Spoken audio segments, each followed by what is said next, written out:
Graça e paz, queridas irmãs, queridos irmãos. O texto da nossa manhã encontra-se em Mateus, capítulo 22. Mateus, capítulo 22, versículos 1 a 14, que diz assim: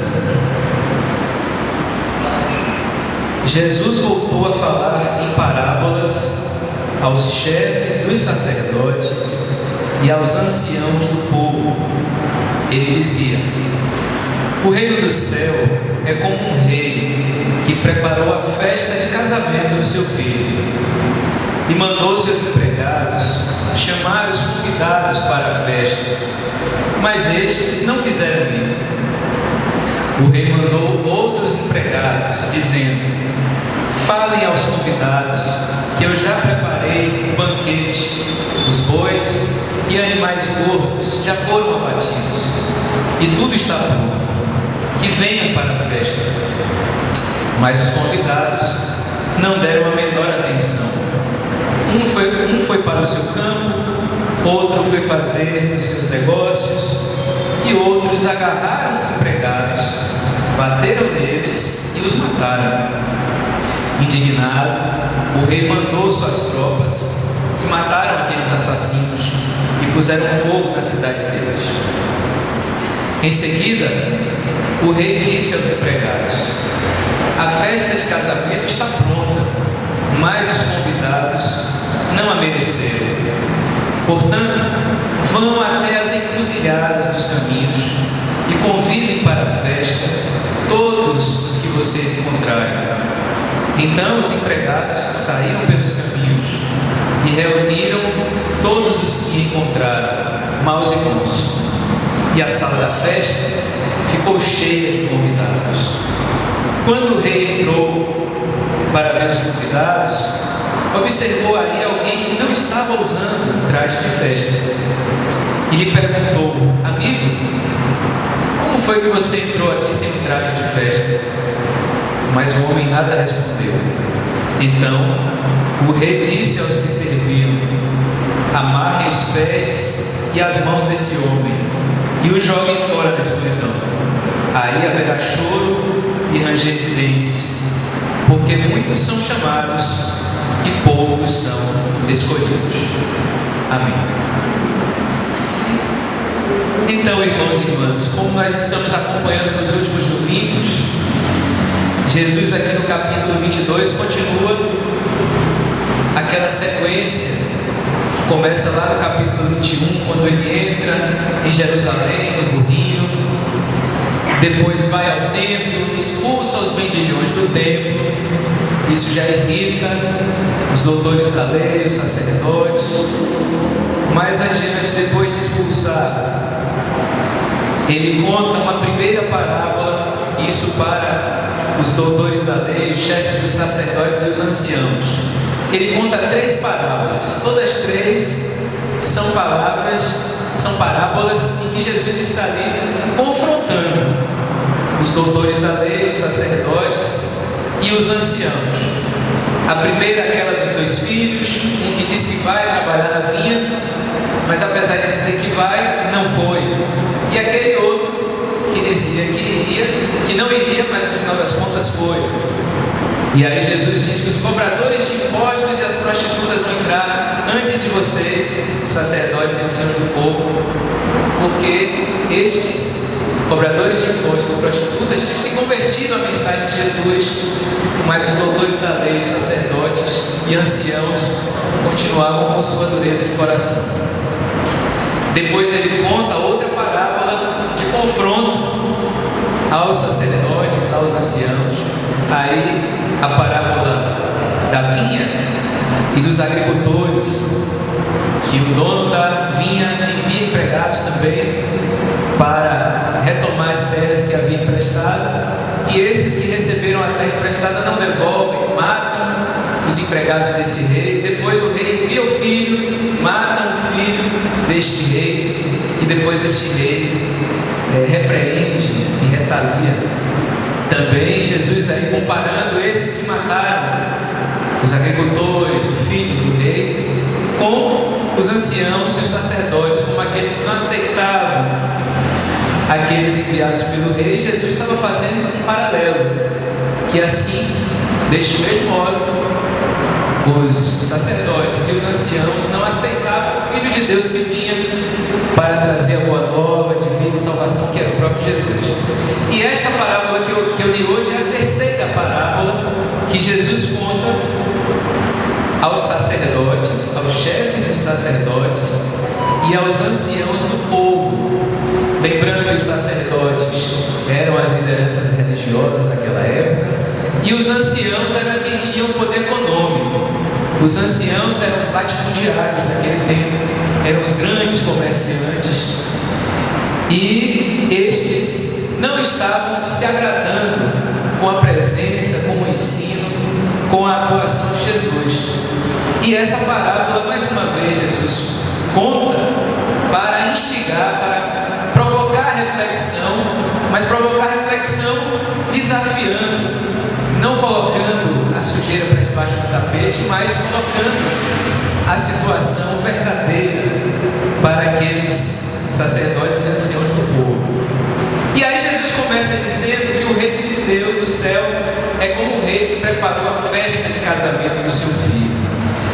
Um ponto importante, antes de chegarmos ao momento de tensão aí dessa parábola, é que Jesus compara o reino do céu com uma festa. Isso é significativo. Jesus compara o reino do céu com uma festa de casamento. E é bonita essa comparação, porque o reino de Deus, o reino do céu, é experiência de alegria, é festa da vida. Eu até escrevi uma canção em homenagem ao meu pai, que diz que o reino de Deus é festa da vida, é festa. E aí eu prossigo: sem cordas nem apartheid, sem briga nem covardia, a gentileza é quem abre o caminho pelas ruas da alegria.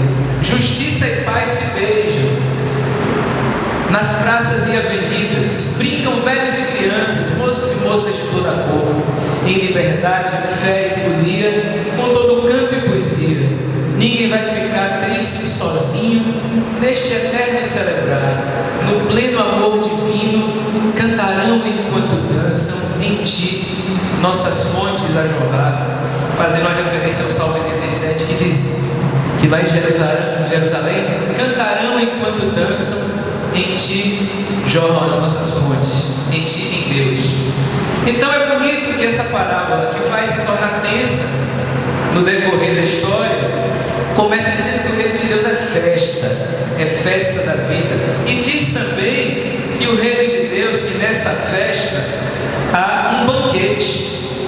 No versículo 4, prosseguindo, o rei mandou outros empregados dizendo: fale aos convidados que eu já preparei um banquete. Os bois e animais gordos já foram abatidos e tudo está pronto. Então o reino de Deus é comparado à festa da vida, a alegria, e é comparado também ao banquete, que significa aí comunhão, experiência em que os alimentos são partilhados, todos podem se fartar em alegria, em comunhão, em plenitude de vida. Este é o reino do céu representado na parábola. Mas este rei que convidou não teve uma resposta afirmativa pelos seus convidados. Alguns convidados não deram a menor atenção, diz o texto, no versículo 5. Após o convite diz: mas os convidados não deram a menor atenção.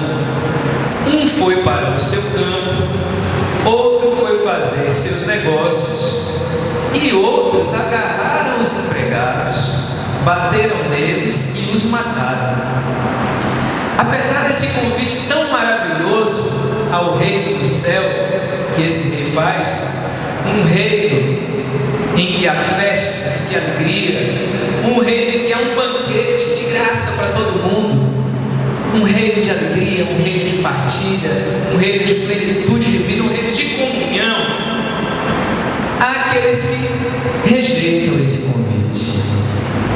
E Jesus está falando aqui com, lembremos, sacerdotes e anciãos. Estes que não aceitaram o convite que Jesus fazia no seu tempo. E por razões semelhantes ao que a parábola diz. Porque aqui na parábola, os convidados não deram a menor atenção. Um foi para o seu campo, cuidar dos seus bens. E o outro foi fazer os seus negócios, cuidar dos seus bens. E outros agarraram os empregados, bateram neles e os mataram. Outros fizeram a opção não pelo banquete da alegria, da plenitude da vida, mas pela violência. E Jesus está falando aqui dos sacerdotes e dos anciãos, porque eles rejeitavam a mensagem de Jesus, porque estavam mais interessados nos seus bens, como os anciãos, que estavam interessados nas suas posses, nos seus latifúndios, nos seus grandes negócios, como os sacerdotes, que estavam também preocupados com a dominação econômica e religiosa, pois controlavam o templo, o centro religioso de Jerusalém. É importante dizer também que os anciãos não só tinham muitas posses, como muitas vezes sustentavam a sua ganância pela força da violência. E Jesus coloca aqui na parábola os que negam o convite como uma imagem destes sacerdotes e anciãos que rejeitavam o convite de Jesus ao reino de Deus e preferiam os seus negócios, preferiam cuidar do seu campo, preferiam continuar no caminho da injustiça e da violência.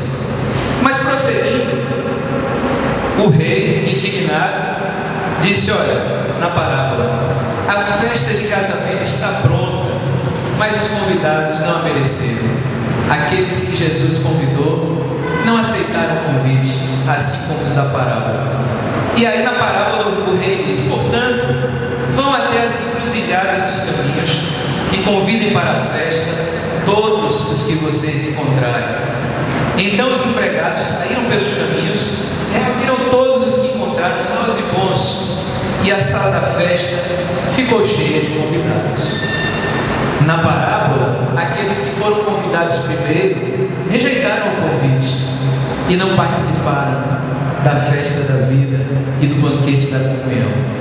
Mas aí o rei, representando aqui a orientação que o próprio Jesus dava aos seus discípulos, mandou que procurassem até as encruzilhadas dos caminhos outras pessoas. Encruzilhadas dos caminhos, a palavra que significa, que é traduzida dessa forma, lá naquele contexto de Jerusalém, as encruzilhadas dos caminhos era o final das estradas que havia em Jerusalém, e no final das estradas começava a terra de barro para ir para as roças. Encruzilhadas dos caminhos eram esses lugares mais distantes, à margem, os lugares da periferia de Jerusalém. E eram esses lugares que Jesus recomendava que os seus discípulos procurassem pessoas para comunicar a mensagem do reino dos céus. O rei da parábola aqui faz a mesma coisa, mostrando que o que Jesus quer dizer, que a mensagem dele que foi negada, que foi rejeitada pelos sacerdotes, pelos anciãos, seria e foi aceita pelos que estavam às margens, esses que estavam lá no final da estrada, já no caminho para as roças. São esses que estavam mais abertos a receber a mensagem de Jesus. E foi com esses, os pobres, as crianças, as mulheres, os estrangeiros, foi com esses que Jesus começou e fortaleceu o seu movimento de anunciar o reino dos céus, com os que estavam à margem, assim como continua a nos convidar e a nos ensinar que a sua mensagem vai vicejar primeiro nas margens, lá onde as pessoas sofrem, onde houver pessoas que sofrem, pessoas que precisam de cuidado, pessoas que precisam se unir umas às outras para viver a fé nesse Deus libertador. É por aí, pelas margens, que o reino de Deus começa. Pelos últimos lugares é que primeiro viceja o reino dos céus. Mais adiante nessa parábola, o rei entrou para ver os convidados. Havia maus e bons. Observou ali alguém que não estava usando o traje da festa. E aí perguntou: amigo, como é que você entrou aqui sem um traje de festa? Mas o homem nada respondeu. Então o rei disse aos que serviam: amarrem os pés e as mãos desse homem e o joguem fora na escuridão. Aí haverá choro e ranger de dentes. O que é que significa esse homem que não estava com traje de festa? Parece um pouco arbitrário, né? Ora, o homem foi, aceitou o convite, foi participar da festa, só porque não estava vestido com traje de festa, foi assim expulso para a escuridão, para onde há choro e ranger de dentes. Mas tem um significado aí. Esse traje de festa, vestir o traje de festa, tem um sentido semelhante ao que nós usamos hoje quando se fala em vestir a camisa. Às vezes no grupo, na empresa, na igreja, a gente às vezes fala assim, não é? É preciso vestir a camisa. Vestir a camisa da empresa, vestir a camisa da igreja, vestir a camisa do projeto. Vestir a camisa aí tem um significado semelhante a esse traje de festa. Vestir a camisa quer dizer assumir um compromisso, abraçar um compromisso, se entregar, se dedicar. E aqui é uma mensagem importante para nós. Essa mensagem quer dizer que não basta estar, é preciso ser. Não basta estar na igreja, é preciso ser igreja. Não adianta ocupar um espaço na igreja, sentar no banco. É preciso ser igreja. É preciso ser aquilo que Deus nos chama a ser enquanto igreja, enquanto acolhida, enquanto partilha, enquanto solidariedade, enquanto paciência, enquanto amor. Não basta estar, é preciso ser. E é isso que significa aqui o estar vestido ou não estar vestido com traje de festa.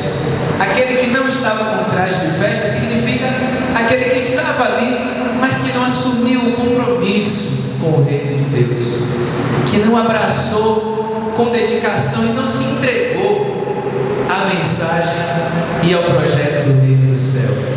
É o desafio que Jesus nos faz também, de refletirmos sobre isso, de que maneira, além de estarmos no reino, estarmos no banquete da vida, como é que nós podemos ser parte desse reino? Como é que nós podemos ser parte da igreja, essa comunidade chamada por Deus para servir, para evangelizar, para comunicar o seu amor em atos e palavras? Por fim, irmãos e irmãs, no final, há uma expressão importante que a gente não pode passar apressadamente, quando lá no final diz: porque muitos são chamados e poucos são escolhidos. É importante considerarmos esse trecho, porque é comum fazermos uma interpretação distorcida. Em que sentido distorcido?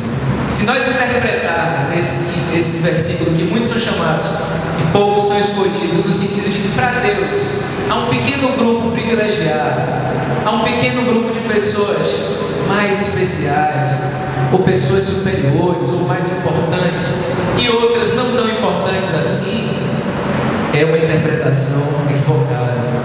Porque o convite que Deus faz é a todos, não é Deus que seleciona nem exclui. O convite da graça é a todos, desde o início.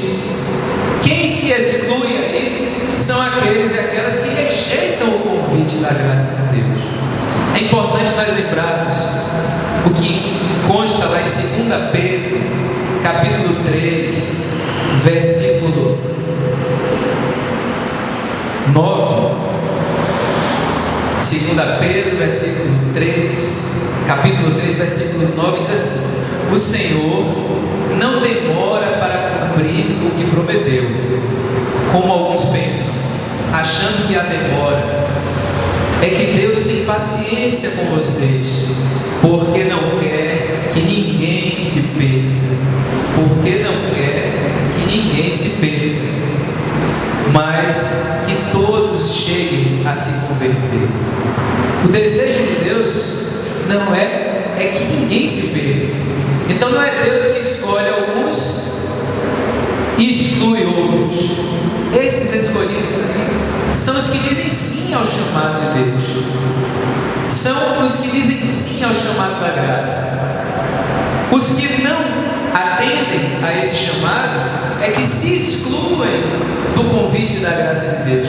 Mas não é Deus que separa uns porque deseja que uns se salvem e outros para que se percam. O projeto de Deus é que ninguém se perca. O desejo de Deus é que ninguém se perca. O chamado da graça é para todos e todas, porque Deus não se alegra com a condenação e com a destruição de ninguém. Ele se alegra com a vida, com a salvação, com a ressurreição.